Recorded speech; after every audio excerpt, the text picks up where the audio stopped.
All right, before we get out of here, I want to do some expectation tiers, I guess we can call them. Just like I said at the top, like you look at these 16 teams, not all of them are trying to win a national title. They'll tell you they are, but let's be honest, like Princeton is not saying we're here to win the title. Florida Atlantic probably not. But some of them are. So I thought it would be useful to instead of power ranking who's playing the best and who's playing, not playing as well and all that sort of thing.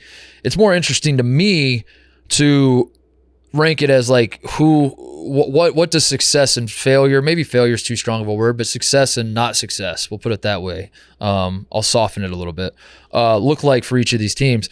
So I tiered it like this. There's the title or bust tier. And these are the teams that if they do not win the national title, they will look back on this season and say, we came up short. This is what we expect to do. We did not do it. And this one's going to sting for a very, very long time. I surprisingly, and reasonable minds can disagree on this, I have one team in the title or bust category, and it is Houston. It is not Alabama. I believe it is Houston. And the reason why is this. They have been the betting favorite all season. They are a team that came into the season.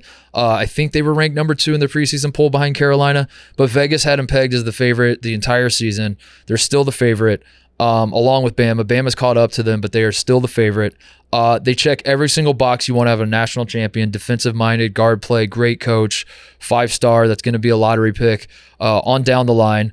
They have, as a program, already gotten over the Final Four hump and this resurgence of Houston basketball since Phi Slamma Jamma. There are check marks that you got to get to, and some schools just burst right through the check marks. When Jim Calhoun took over at UConn, he was like, to hell with your check marks. We're going to go win national titles. We're just going to dive right in and do it. Houston has done it and, check the Final Four box to where, like, if they make another Final Four, I don't think that really does anything for the fan base. I don't think it does anything for Kelvin Sampson. It adds to the legacy. It adds to the resume, all that sort of thing. But I think they're put in a position right now with this specific group where you're losing Jarris Walker, you're losing Marcus Sasser next year, almost certainly. And you're also joining the Big 12 next year, where I don't necessarily think Houston is going to take a step back, but you don't know. There's a lot of unknown. When you switch conferences and you're playing teams you're not familiar with and you're traveling to arenas you're not familiar with, and Houston is in a great position as a program. Kelvin Sampson has them rolling. I don't mean to suggest they're going to fall off, but you can't take that stuff for granted when you move conferences, that you're just going to that Houston's just going to step in and start competing with Kansas, and it's going to be Houston, Kansas, 1A, 1B for every Big 12 crown. I don't think you can necessarily take that for granted. So who knows what the future of Houston basketball looks like. If there's an adjustment period, they go to the Big 12. I think the time is now. The Final Four is in Houston. Jim Nance is there, which a lot of people don't care about, but I think does matter in some way. I think it does. So I have Houston as my title or bust tier, and that's it. I think that they would agree with that. I think that they said coming into the season, this is what we're trying to do. This is our goal. And the way the bracket's shaken out, they don't have the easiest draw in the world. Went basically chalk in the Midwest. But I have to think that Houston's looking at that saying we're better than Miami. Miami plays a very similar style as Houston, and Houston does it better. And Xavier in Texas, like I think it's a guard, as Rothstein said when he names his little regions. I think he named the Midwest as region of guard play. And I like Houston's guards better than probably anybody in the country when they're cooking. So Houston's my title or bust tier. Final Four or bust tier. Again, it's not necessarily a failure, but I think these are the teams that are saying, this is our goal. This is what we're after, yada, yada, yada. Alabama's obviously in there. And especially you look at Alabama's draw. No disrespect to San Diego State, Creighton, and Princeton, but I don't think Alabama's really sweating any of those teams. I think Bama feels like they're in a great spot. They are the best team in the country. They've never made a Final Four in program history. The only Elite Eight they've ever made was in 2004. But the reason I don't have Bama as a title or bust situation is because of that. I think I don't think they necessarily need to win the title. I think this is a program that's like trying to check those boxes. Nate Oates has gotten to a couple Sweet 16s now, and he's back again. And can he get them over the hump and get to a Final Four? That would be awesome. If somehow they lose in the Final Four, they're playing Tennessee or something, and Tennessee knows them well because they're conference rivals, or Michigan State pulls off some magic, Kansas State, I don't know. They lose in the Final Four. If they lose in the national championship, it'll be disappointing. They are the best team. That would stink. I don't think that they would be popping champagne bottles in the locker room, certainly, but I think they would look back on this season and say that was a very important season to build as a program towards whatever's next. And I do think Nate Oates has the program in a position to be great moving forward, to where I don't have the sense of like this is Alabama's one shot. If they blow this, they're screwed. So I think it's Final Four bust for them. UCLA, I think, is Final Four bust. I think if Jalen Clark was fully healthy, they would be title or bust. I think that would be their mindset. I think where it's at now, all the injuries they have piling up, I think they're just in a position where they're like, we think we are of that caliber, but at the same time, like, let's be realistic about this. They have a very, very difficult draw with Gonzaga, and then the winner of Arkansas UConn is not going to be fun if they can get past Gonzaga.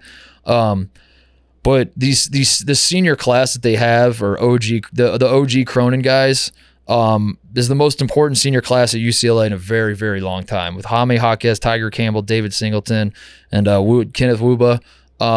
Those four dudes, mostly the top three guys, have been through it with Cronin this whole run. That Howland run from 06 to 08, I went back and I looked, and because this is what I thought the case was, they had a lot of roster turnovers. So it wasn't like one senior class like progressing through with Ben Howland that was going to these Final Fours. But this class that Cronin has brought in can go down as like an all-time UCLA class. Now, UCLA is a school that has hung 11 banners, obviously. Final Fours don't really get people going as much in LA as they used to. But for me, that would be sick. I mean, if this group of guys can go to 3 straight Sweet 16s, go to 2 Final Fours, whatever happens after that, I think is gravy. But I do think they got to get to the Final Four. I think that is their expectation with how much talent they have. The other two I would throw in there, UConn, which is a program that is obviously won 4 national titles, but they have been talking that shit, man. Since Dan Hurley's gotten back, the last couple of years, there's just like a juice to the UConn program that there has not been in a decade. And I think if you're going to have that juice and you're going to talk that shit and you're going to puff your chest out, you got to make a Final Four. And I think like with the talent they have on this team and the fact that they were at times this year the best team in the country, but they also haven't won anything. The Dan Hurley has not won anything at UConn. In 2016, they won the American tournament, I think, but they haven't won a regular season Big East title since 2006. They haven't won they haven't gone to the Final Four since 2014. They haven't won a Big East tournament since 2011. I think UConn, if you're going to announce your rival as being back, this is the exact weekend that you do that. You're going up against an Arkansas team that has a ton of talent, but is also an 8 seed, has not been able to put it together as well as they would have liked this year, but they're playing well right now. Understand all that. You beat Arkansas, you beat Gonzaga or UCLA. You have now announced you're back. You have now definitively said, to hell with the haters. We have announced, and that's what they're saying anyway, so go out and prove it. I think UConn is in Final Four bust mode, and I think Texas is too. I think Texas, they've overachieved given the Chris Beard situation, and if they lose by 1,000 to Xavier, I still think maybe 5 years from now we'll look back on it and say like that wasn't too bad of a season, or we'll provide some context. It won't be that bad, but I think they just have all the pieces, and this was supposed to be, coming into the season, the team that flipped the narrative about Texas basketball. That was where we had arrived in the arc of Texas basketball. Was you have all these seniors, and you have the guard play and the defense and the coach. You had Chris Beard. This is, forget the Rick Barnes era where we have all this talent and we can never do anything with it. Forget the Shaka Smart era where there's more of the same. Now, at coming into this year, this was a Texas team that was going to break through all of that. They were going to compete for a national championship. They looked that good out of the gate. Obviously, the Chris Beard stuff threw a whole wrench in that thing, but they've got it back. If you watch this Texas team now and you put a curtain over the bench so you didn't know who was coaching, you would think that it's still great. You would think that if you watch them at the start of the year and you watch them now, you'd think this is the exact same team. Nothing has changed. They're playing great basketball. And I think they're in a position where they don't know where the future holds. You don't know who the coach is going to be moving forward. We don't know what the roster turnover is going to look like with them having so many older players. You're going to a new conference in a couple years. Again, like I said about Houston, I don't think that Texas is going to struggle in the SEC necessarily or anything like that. There's just a lot of unknown. And the one thing we do know is that this team is good enough to make a Final Four. This team is good enough to beat Houston, good enough to beat Miami, good enough to beat Xavier. So go do it. And I think that's their mindset. I think they're Final Four bust as well. Then the next tier I have after those teams is the off-peak year is what I'm calling it. So these are teams that are good enough to win it probably, but they're kind of playing with house money. I think if you're a fan of these programs, you're just like, yeah, we could win it. That'd be cool. But I didn't really expect us to be in the mix. And my three that applied to are Gonzaga, Arkansas, and Michigan State. Gonzaga has been playing great basketball lately. Their offense is humming. The matchup with UCLA's defense is going to be so fun to watch. But this Gonzaga team is probably in the bottom half of Mark Few's best teams in the last 10 years. Not even probably. Is definitely one of the worst teams that Mark Few has had in the last 10 years, which says less about this team and more about how awesome he's been over the last 10 years. But yeah, Gonzaga fans are not looking at this team saying, we expect a national title, we expect a Final Four. They're just like, it's pretty crazy that we don't have really that much pressure. And, whatever happens, happens. If they lose to UCLA, they're going to be like, yeah, you know what? It ended up being a pretty fun year, and Drew Timme was fun to watch, and we made a Sweet 16 and kept the streak alive. That's pretty cool. Arkansas, back-to-back Elite Eights. This would be 3 in a row.